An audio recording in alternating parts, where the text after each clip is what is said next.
우리는 모두 한 아버지를 모시고 있지 않느냐? 한 하나님이 우리를 창조하시지 않았느냐? 그런데 어찌하여 우리가 서로 배신하느냐? 어찌하여 우리는 주님께서 우리 조상과 맺으신 그 언약을 욕되게 하고 있느냐? 유다 백성은 주님을 배신하였다. 예루살렘과 이스라엘의 온 땅에서 추악한 일이 일어나고 있다. 유다 백성은 주님께서 아끼시는 성소를 더럽히고 남자들은 이방 우상을 섬기는 여자와 결혼까지 하였다. 이런 일을 하는 사람은 그가 어떤 사람이든지 만군의 주께서 제사를 드리는 사람이라고 하여도 주님께서 그를 야곱의 가문에서 쫓아내실 것이다. 너희가 잘못한 일이 또 하나 있다. 주님께서 너희 재물을 외면하시며 그것을 기꺼이 받지 않으신다고 너희가 눈물과 울음과 탄식으로 주님의 제단을 적셨다. 그러면서 너희는 오히려 무슨 까닭으로 이러십니까? 하고 묻는다. 그 까닭은 내가 젊은 날에 만나서 결혼한 너의 아내를 배신하였기 때문이며 주님께서 이 일의 증인이시기 때문이다.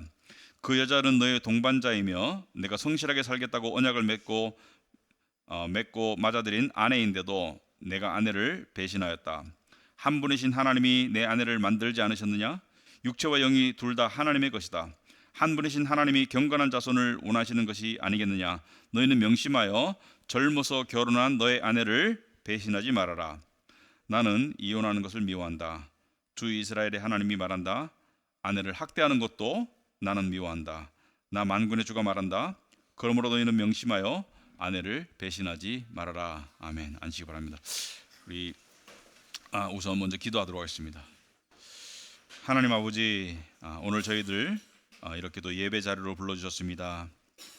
우리는 세상에 살면서 세상에 때로는 너무 몰두한 나머지 마음이 섞이기도 하고 또 세상에 조종당하기도 하고 때로는 압박당하기도 하고 그래서 세상의 노예처럼 그렇게 살 때가 종종 있었습니다. 하지만 하나님께서 안식일을 주셔서 우리가 세상으로부터 영적으로 육적으로 동떨어진 가운데 하나님과 예배로 교제하며 또 하나님의 말씀을 들으며 우리가 다시 한번 우리 삶의 좌표를 또 질서를 다시 한번 회복할 수 있도록 매주 이렇게 기회를 주심을 감사합니다.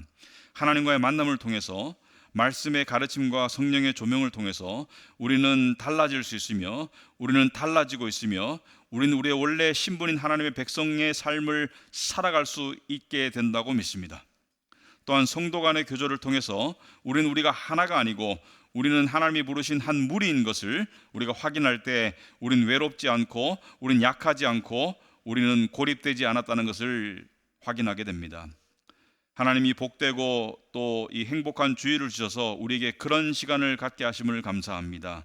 하나님, 이 시간 우리가 우리 삶 속에 신앙이나 또 삶의 매너리즘에 빠져 있다면 하나님께서 말씀을 통해서 우리에게 알려주시고 우리가 주어진 생명을 가지고 주어진 목숨을 가지고 주어진 힘을 가지고 우리가 열심히 살아가는 가운데 하나님 안에서 참된 삶의 보람을 발견할 수 있도록 주님 도와주시옵소서. 특별히 우리에게 주신 소중한 가족들 또 교회 식구들,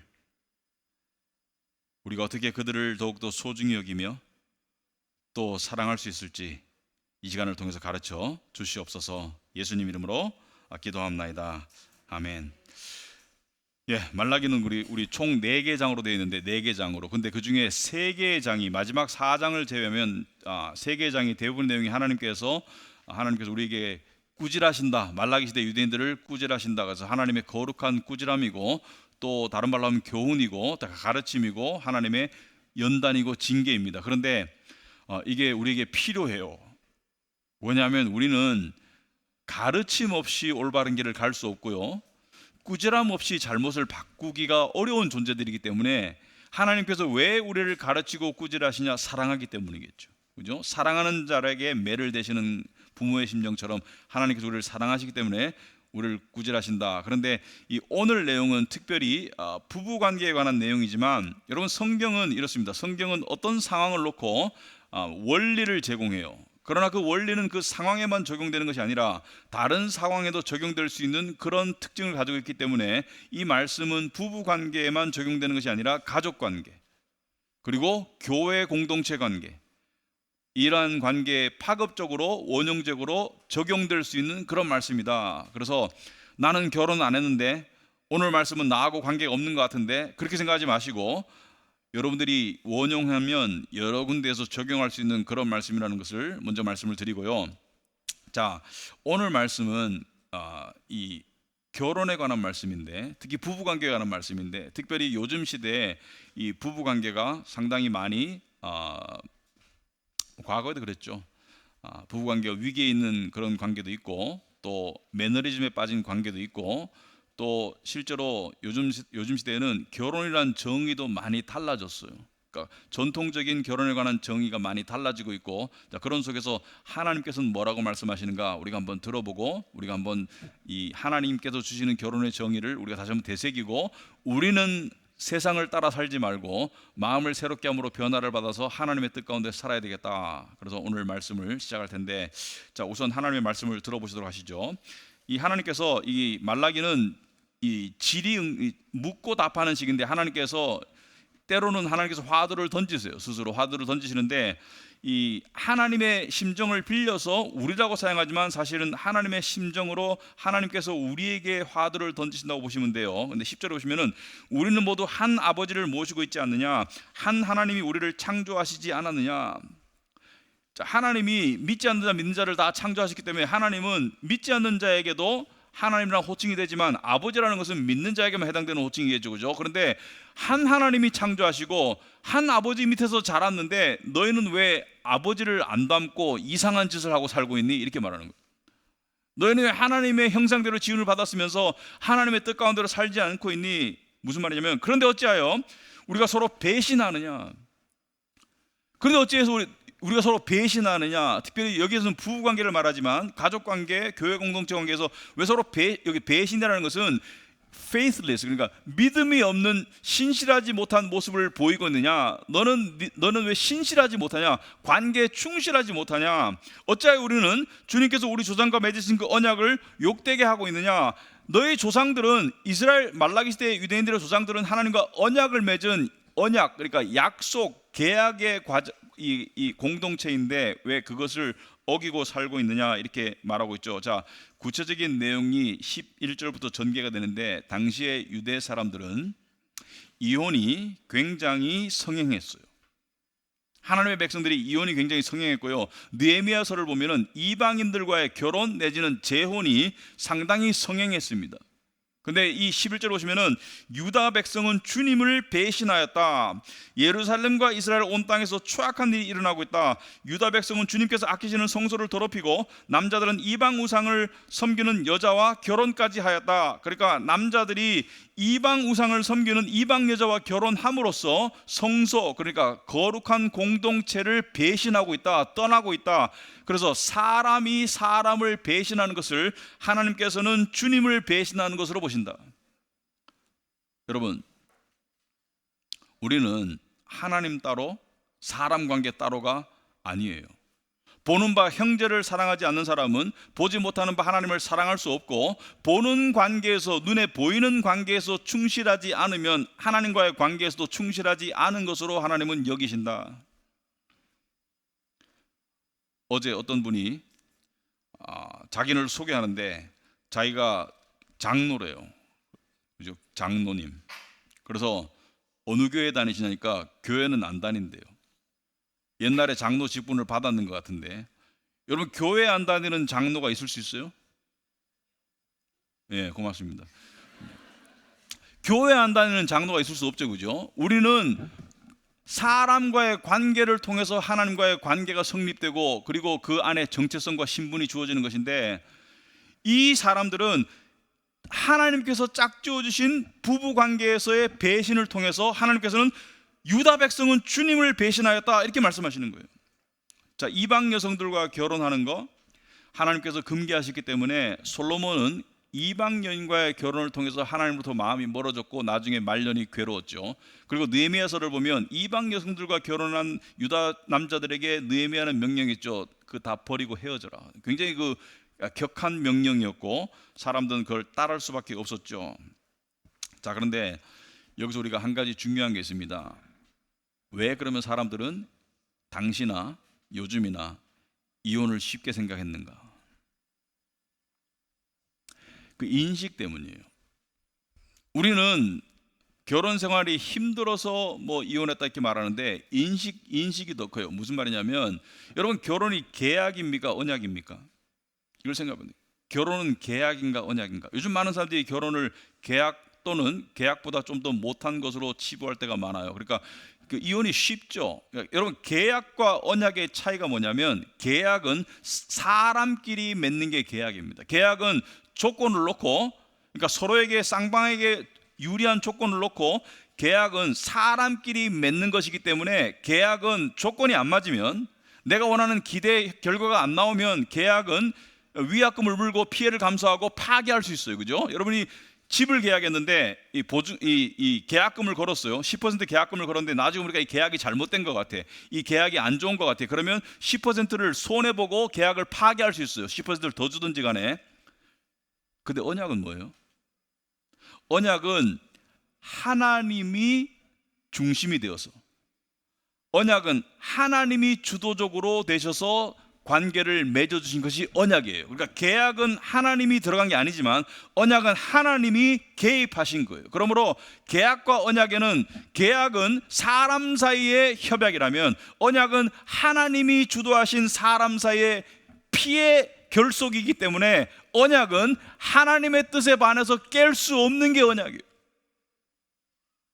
그래서 결혼에 관해서 예수님께서는 마태복음 19장 6절 이렇게 말씀하셨죠. 그러므로 그들은 이제 둘이 아니라 한 몸이다. 하나님이 짝지어 주신 것을 사람이 갈라 놓아서는 안 된다. 왜? 하나님이 짝지어 준 언약이기 때문에. 결혼을 계약으로 보면 파기하기가 쉽지만 언약으로 보는 사람은, 여러분과 저는 언약으로 봐야 돼요. 언약으로 보는 사람은 결혼은 쉽게 파기할 수 있는 게 아니고, 근데 파기할 수 있는 조건을 주셨죠. 이것은 결혼이 파기해도 되는 그런 가벼운 것이 아니라 그 결혼 당사자인 사람들의 부족함 때문에 예수님께서 배우자의 부정이 있을 경우에는 파기하라고 하지 않았고 파기할 수 있다고 말했습니다. 그러니까 유책 배우자는 그 결혼을 파기할 자격이 없어요.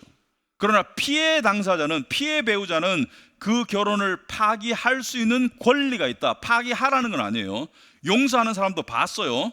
신앙으로 용서하는 분도 봤는데 파기할 수 있는 권리가 주어지는 것이죠. 우리 법에도, 그죠? 우리 법에도 유책 배우자에게는 이혼 소송을 제기할 수 있는, 물론 합의할 수는 있습니다만은 소송을 제기할 수 있는 권리를 주지 않아요.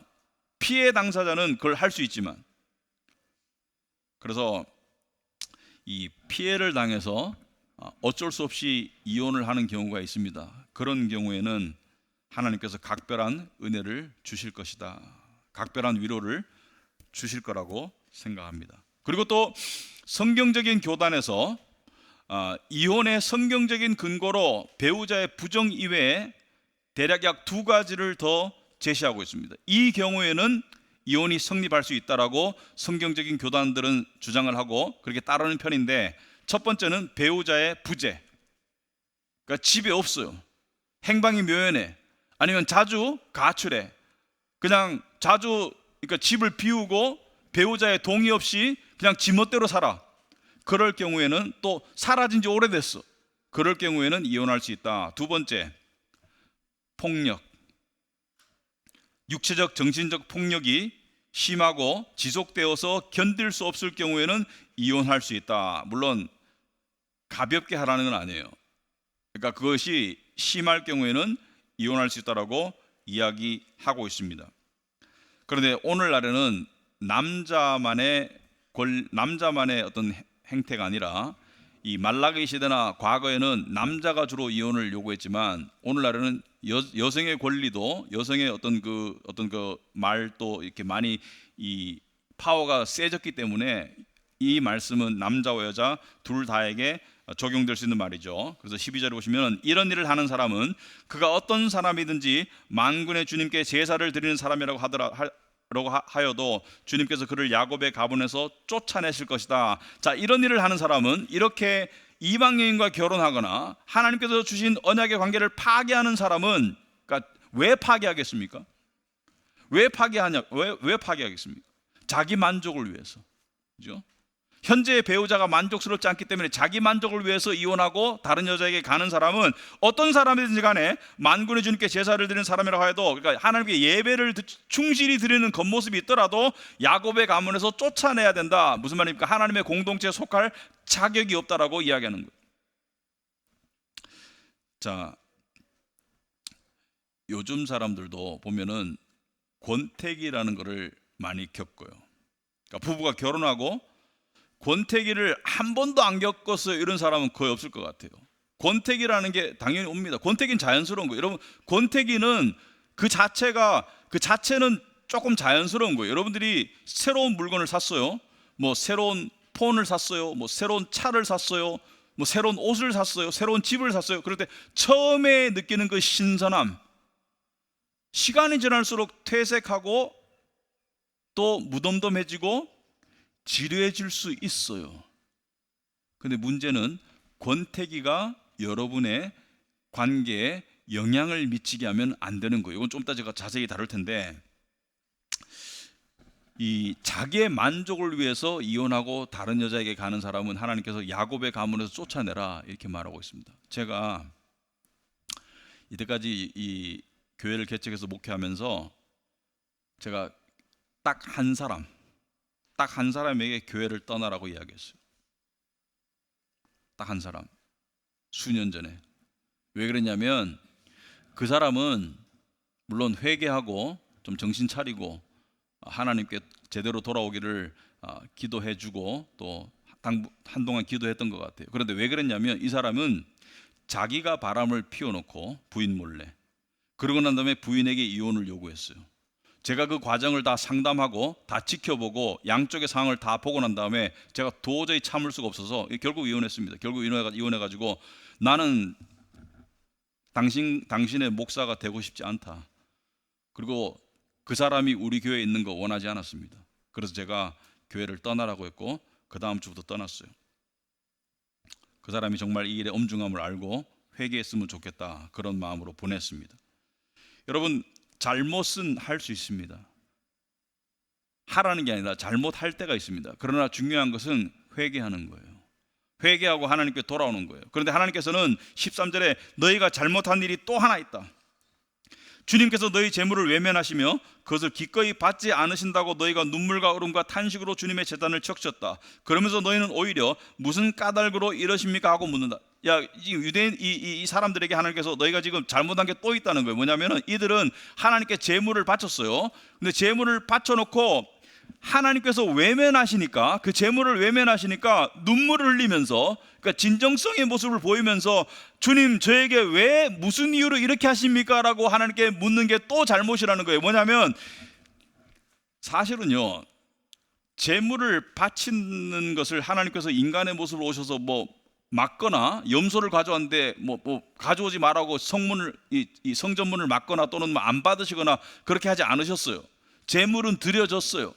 그런데 재물을 드렸음에도 불구하고 그 마음속에 하나님과의 교통함, 그러니까 하나님과의 관계 회복이 안 느껴지는 거예요. 하나님과의 친밀함이 안 느껴지는 거예요. 그러니까 눈물을 흘리면서 하나님 저에게 왜 이러십니까? 이렇게 묻는데 하나님께서 왜 그러는지 이유를 모르고 묻느냐고?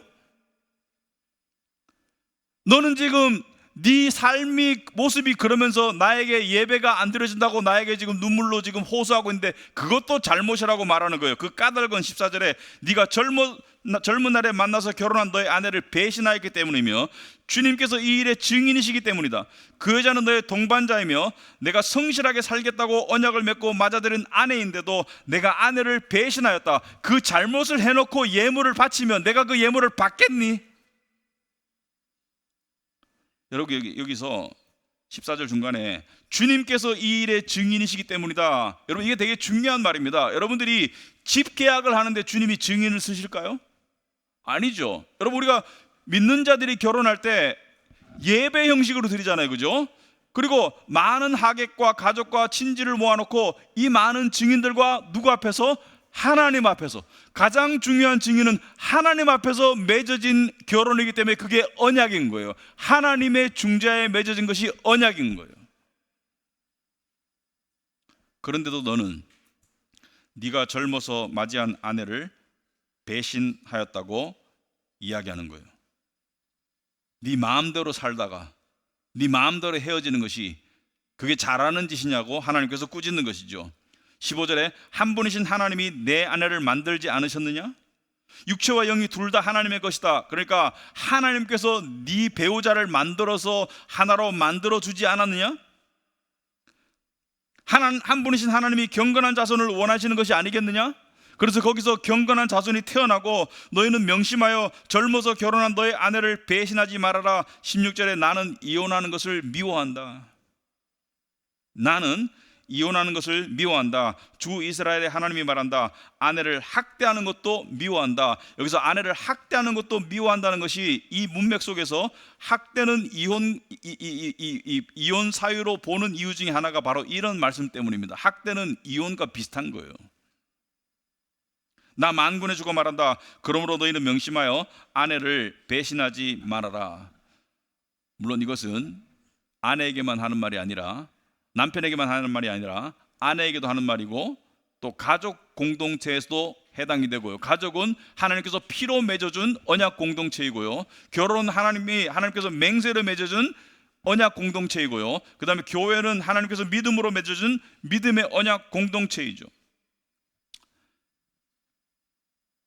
그런데 아까 제가 권태기 얘기를 했죠. 많은 이혼하는 사람들이, 또는 이혼을 안 해도 바람 피는 사람들이, 또는 집에 같이 살지만 그냥 법적으로 부부인 사람들이, 같은 공간 안에 있지만 자식 때문에 못 헤어지는 사람들이 이구동성으로 하는 말이 뭐예요? 처음에는 좋았는데 세월이 흐르니까 지겹다, 식상하다, 이제는 정으로 살지 별로 감흥이 없다, 이렇게 말해요. 또 어떤 사람은 정도 없어. 이제는 그냥 법적 부부지 별로 의미가 없어. 이제는 자식 때문에 그냥 살고 있지, 우리는 별로 부부 같지 않은 부부가 되어버렸어. 이런 사람이 의외로 많아요. 그죠? 여기에 아주 중요한, 우리가 생각해 봐야 될 중요한 게 있습니다. 많은 사람들은 감정이 관계의 근간이라고 생각해요. 서로 좋아하는 감정이 있어야지 그 관계가 필요하고 유지될 수 있다. 그런데 여러분과 저는 잘 알고 있습니다. 인간의 감정만큼 불안정한 건 없어요. 인간의 감정만큼 왔다 갔다 하는 게 없습니다. 근데 감정이 관계의 근간이 되면 그 관계는 든든할까요? 아니면 불안정할까요? 감정은 어떻게 변할지 모르는데, 오늘 감정이 좋다가 도 내일 감정이 어떻게 달라질지 모르고, 지금은 감정이 좋다가 도 내년에 감정이 어떻게 달라질지 모르는데, 감정에 근간한 관계는 어떻게 될까요? 불안정할 수밖에 없죠. 불안정할 수밖에 없어요. 연애할 때는 감정이 필요해요. 감정이 있어야지, 케미가 있어야지 연애가 되잖아요. 그죠? 그런데 그 연애 단계에서조차도 연애가 지속되어서 조금 이제 결혼까지 생각하는 대로 가고, 이렇게 되면 그 다음부터 뭐가 필요해요? 뭐가 따라와야 돼요? 감정만 가면 돼요? 감정과 육체만 가면 돼요? 감정과 육체만 가면 결혼하고 6개월, 1년 지나면 지겨워서 쫑나는데 뭐가 따라와야 돼요? 감정은 불을 붙였지만 뭐가 따라와야 돼요? 그 뒤에 뭐가 따라와야 돼요? 헌신이 따라와야 돼요. 결단이. 그래서 언약의 관계의 근간은 감정이 아니라 결단입니다. 언약은 계약이 아니고요, 언약 관계의 근간은 감정이 아니라 결단이에요. 이거 무슨 뜻이냐면은, 근데 결단이 있으면 또 감정이 따라옵니다. 차원이 다른 감정이 따라와요. 처음 만났을 때는 감정이 좋아서, 케미가 있어서 내가 저 사람이 끌려서 결혼했어요. 그러나 결혼하고 난 다음에는 결혼하기 때문에 사랑한다는 결단이 있어야 돼요. 그 뒤로는 감정이 아니라 결단입니다. 그 결단은 변하지 않게 할 수 있어요. 왜? 믿음처럼 나는 굳건한 결단을 가지고 내 배우자를, 내 가족을, 내 교회 공동체를 사랑할 거야, 이렇게 결단하잖아요. 그럼 감정도 따라와요. 그렇게 한번 살아보세요. 따라와요. 예를 들어서 우리가 살면서 있잖아요, 언약처럼 받아들여야 될 그런 것들이 있습니다.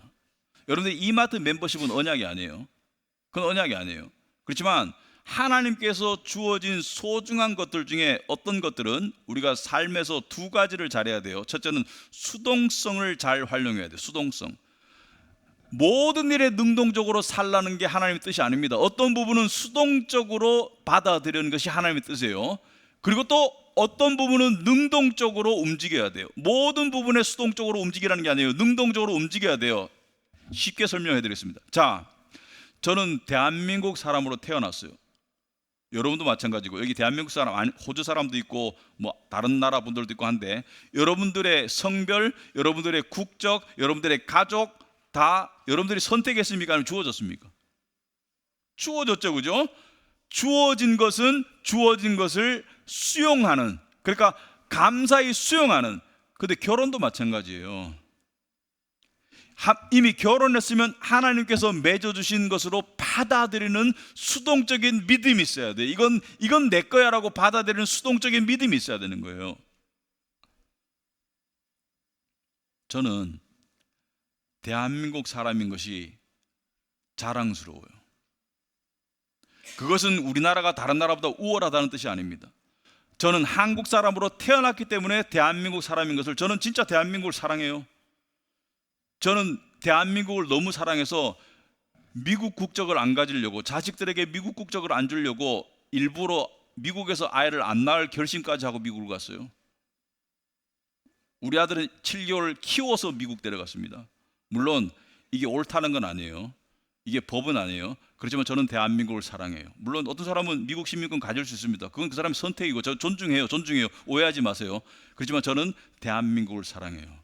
근데 대한민국을 사랑하는 마음을 가지니까 대한민국이 사랑스러운 부분이 점점 더 보이더라고요. 그리고 대한민국의 좋은 점도 많이 보이고요. 그리고 대한민국을 점점 더 좋아하게 돼요.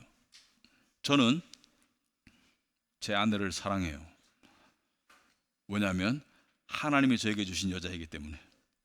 물론 제 아내를 사랑하는 다른 작은 이유들도 있겠죠. 무슨 귀여워서 다른 모르겠어요. 다른 작은 이유들도 있겠죠. 근데 사실 귀여운 짓은 잘 안 하는데 저한테는 엄청 귀여워요. 근데 저는 좀 요즘 좀 짓궂어요. 이제 하도 요즘에, 옛날엔 잔소리를 하면 제가 좀 듣기 싫은데 요즘에는 잔소리하는 지가 하도 오래돼가지고 제가, 여보 부탁이 하나 있어. 뭔데? 제발 좀 잔소리 좀 해줘. 잔소리가 그리워. 당신의 잔소리가 그리워. 아무튼 간에 하나님께서 저에게 주신 여자이기 때문에 사랑해요. 그런데 그렇게 사랑하니까 점점 더 사랑하게 돼요. 결단하니까 점점 더 감정이 따라와요. 여러분, 저는 우리 교회를 사랑합니다. 여러분, 그런 사람 있죠. 어떤 사람이 불행하냐면, 옆집에, 영어 표현으로 옆집의 잔디가 더 푸르러 보여. 맨날 옆집에 보고 비교하고 내가 가진 것을 낮추고. 나는 그런 사람, 왜 그렇게 살아요? 어차피 주어진 상황인데. 여러분, 주어진 상황 중에서 내가 직업이 마음에 안 드는데 직업을 바꿀 수 있고, 바꿔도 되면 바꾸세요. 그러나 주어진 것들 있죠, 나에게 숙명처럼 주어진 것들. 저는 제 목회를 사랑해요. 저는 제가 하는 일이 너무 좋아요. 처음에는 힘들었지만 저는 우리 교회가 좋아요. 왜? 내 영적 식구로 하나님이 주셨기 때문에 저는 우리 교회를 사랑해요. 근데 사랑하다 보니까 점점 더 사랑스러워져요. 저는 여러분들이 가족 같고, 점점 더 자식 같고, 또 누나 같고, 그렇습니다. 동생 같고.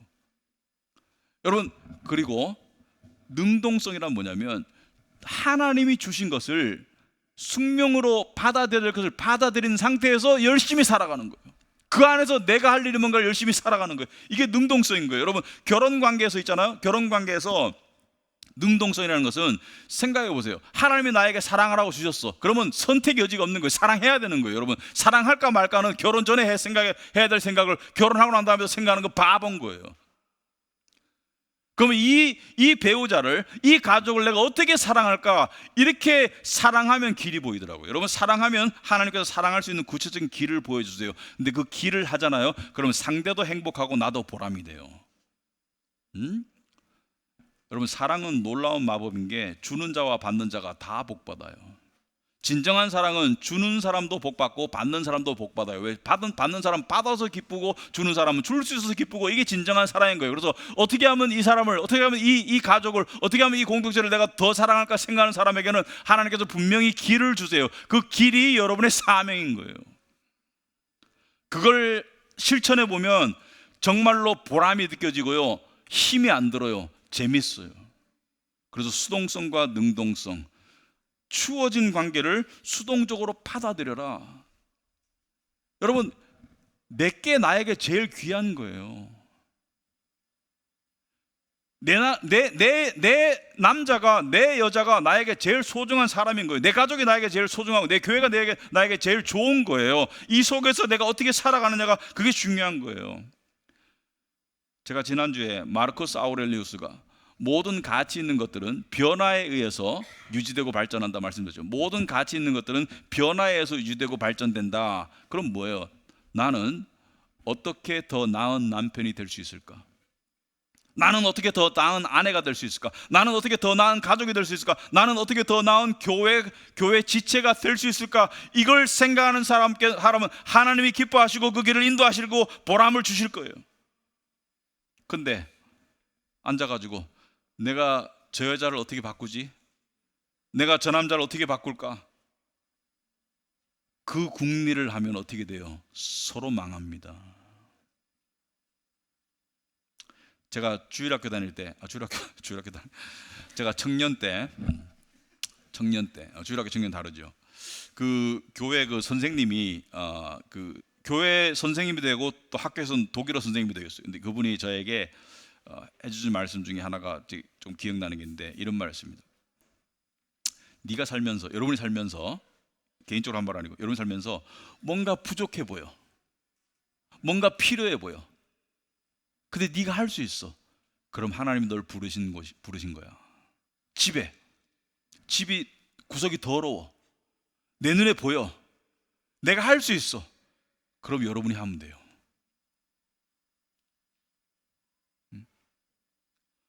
여러분의 아내가 음식을 했는데 맛이 없어. 그럼 여러분이 유튜브 보시고 연구하세요. 그래가지고 더 맛있게 만드세요. 그러면 아내도 기뻐하고 여러분도 보람을 느끼고, 여러분 사는 게 있잖아요. 그렇게 살아가는 거예요. 그게 능동성인 거예요.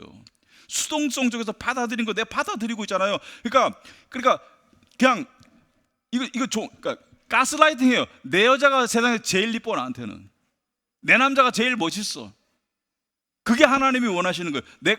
내 교회가 제일 좋은 교회인 거예요. 물론 복음을 전한다는 가정하에서. 그 속에서 내가 할 일이 뭔가. 어떤 사람이 생각합니다. 우리 이렇게 산 지 너무 오래됐어. 우린 바뀌기가 어려워.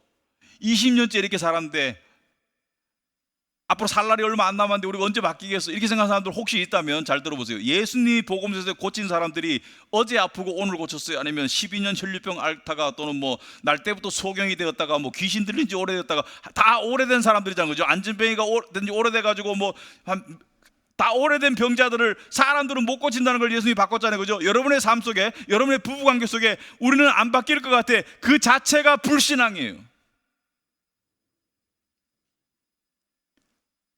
바뀔 수 있습니다. 하나님은 바꿔줄 수 있어요. 우리 관계에 문제가 있는 것 같아. 우리 관계는 서로 이제는 덮어두고 말 안 하지만 오래된 지금 문제가 있고, 건드려봤자 싸움밖에 안 되고 건드려봤자 답이 없어. 그게 기도 제목인 거예요. 이제 나이가 들었는데 뭐 갈 날이 얼마 안 남았는데 뭐 어떻게 바꾸겠어, 이제 이렇게 살다 죽지. 그게 불신앙인 거예요. 저는 이게 실제로 발생할 거기 때문에 좀 심각하지만 들어보세요. 여러분, 우리는 부부든지 가족이든지 이 교회 공동체든지 우리는 언젠가 떠날 거예요. 그죠? 언젠가 내가 먼저 가는 모습을 보여주든지 상대가 가는 모습을 내가 봐야 하든지, 늦었다고 생각하시는 분들 생각해 보시기 바랍니다. 영혼이 이탈한 육체, 그 육체는 지금 세상에서 가장 가까운 사람들에게만 보여져요. 저는 목사라서 볼 기회가 좀 더 많았어요. 그럴 때 그 영혼이 이탈한 육체를 앞에 놓고 이 둘 중에 한 가지 마음이 들 겁니다. 하나는 아이고, 겉으로 표현은 못하겠지만 그래 잘 갔다, 나도 속이 후련하다. 두 번째는 사랑했었어, 정말 사랑했었어, 곧 보자. 어느 마음으로 여러분의 배우자를 보내주고 싶어요?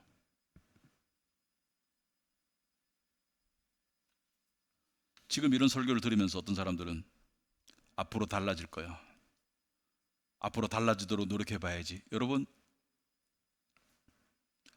과거와 미래는 여러분의 시간이 아니에요. 여러분이 움직이고 쓸 수 있는 시간은 현재입니다. 앞으로 달라질 생각하지 마시고 지금 달라지세요. 지금 내가 달라져야 될 부분을 하나님께 보여달라고 기도하세요. 여러분의 배우자를 향해서, 여러분의 가족을 향해서, 교회를 향해서 앞으로 내가 이렇게 할 거야, 앞으로 내가 대단히 위대한 일을 할 거야, 앞으로 내가 대단히 달라진 모습을 볼 거야. 아무 소용없습니다. 현재가 중요해요. 현재가. 물론 미래에 대한 계획을 세우지 말라는 거 아니고, 여러분 가려서 들어야 돼요, 그죠? 미래에 대한 계획을 세우지 말라는 게 아니라 우리가 우리에게 주어진 관계 속에서 사랑할 수 있는 시간과 기회는 right now, 지금이에요. 지금 내가 무엇을 할 수 있을지, 지금 내가 어떻게 사랑할 수 있을지, 그게 중요한 거야. 그게 중요한 거야. 과거는 지나갔고 미래는 보장할 수 없어요. 우리가 실제로 움직이는 시간은 현재 속에서밖에 안 됩니다. 그 현재 속에서 여러분에게 주어진 소중한 관계를, 하나님이 주신 소중한 관계를 소중히 받아들이고, 그리고 그 속에서 열심히 그 관계를 위해서 살아갈 때 하나님도 기뻐하시고 여러분의 삶에도 은혜가 있을 것입니다. 그리고 이걸 꼭 기억하시기 바랍니다. 하나님은 우리를 계약 관계로 사랑하시는 것이 아니라 언약 관계로 사랑하세요. 파기할 수 있는 계약 관계였으면 벌써 파기되었습니다. 12번도 파기되었습니다. 우리 같은 사람하고 계약을 맺는다고 하나님이 벌써 파기되었을 거예요. 하지만 예수 그리스도를 통한 파기할 수 있는 언약 관계를 맺어주셨다는 것을 기억하시기 바라고, 두 번째, 하나님이 감정적으로 우리를 사랑하신다면 우리를 미워할 수밖에 없습니다. 하나님은 결단하셨어요. 당신의 아들을 내어주는, 목숨을 내어주는 결단을 하시고, 여러분 하나님의 결단을 왜 못 바꾸는 줄 알아요? 아들의 목숨을 내어준 결단을 누가 바꿀 수 있겠어요? 내 아들의 목숨을 내어주고 내가 너희를 사랑하겠다고 결단을 누가 바꿀 수 있겠어요? 내 아들의 목숨을 담보로, 보증으로 내가 너희와 언약 관계를 맺을 때 누가 그것을 파괴할 수 있겠어요? 우리는 하나님의 자녀들입니다. 그분의 그 결단, 그분의 그 피의 언약, 그분이 우리 결혼 가운데, 가족 가운데, 교회 공동체 가운데 그렇게 적용하고 살라고 말씀하시는 거예요. 아시겠죠? 기도하겠습니다. 하나님 아버지, 감사하고 감사합니다. 하나님께서 우리와 맺어주신 언약의 관계, 우리를, 사람은 언약 관계에서도 우리 연약함 때문에 그것이 파기될 때가 있지만, 하나님은 파기할 수 없는 당신의 아들의 생명을 담보로 맺어주신 그 피의 언약을 통해서 파기할 수 없는 언약을 맺어주셨고, 또 우리를 사랑하시기로 창세전에 결단하시고 택하시고, 또 그 결단에 따라서 아들을 보내주셨고, 그 아들께서 겟세마네 동산에서 이 잔을 내게서 옮겨달라고 하는 그 절규를 들으시고도 그 결단을 유지하시며, 감정의 소용돌이 속에서도 결단을 지켜나가신 그 하나님의 은혜 때문에 우리가 하나님의 자녀라는 확신을 가지고 구원을 확신하며 천국을 소망하고 살 수 있게 하심을 감사합니다. 우리가 그 아버지의 자녀처럼 우리의 결혼 속에서, 우리의 가정 속에서, 우리의 교회 속에서 그러한 삶을 흉내내고 하나님을 닮아갈 수 있도록 도와주시옵소서. 우리에게 주신 배우자 하나님이 주셨습니다. 우리에게 주신 가족 하나님이 주셨습니다. 우리에게 주신 교회 하나님이 주의 몸으로 주셨습니다. 우리가 그 속에서 열심을 내어 섬기고 변화되며 이루어갈 수 있도록 도와주시옵소서. 나이를 핑계 삼지 말게 하옵소서. 또한 오래되었다는 것을 핑계 삼아서 포기하지 않게 하여 주시옵소서. 하나님이 원하시면 누구도 변할 수 있습니다. 그 하나님이 원하시기 때문에 우리가 변할 수 있습니다. 예수님의 이름으로 기도합나이다. 아멘.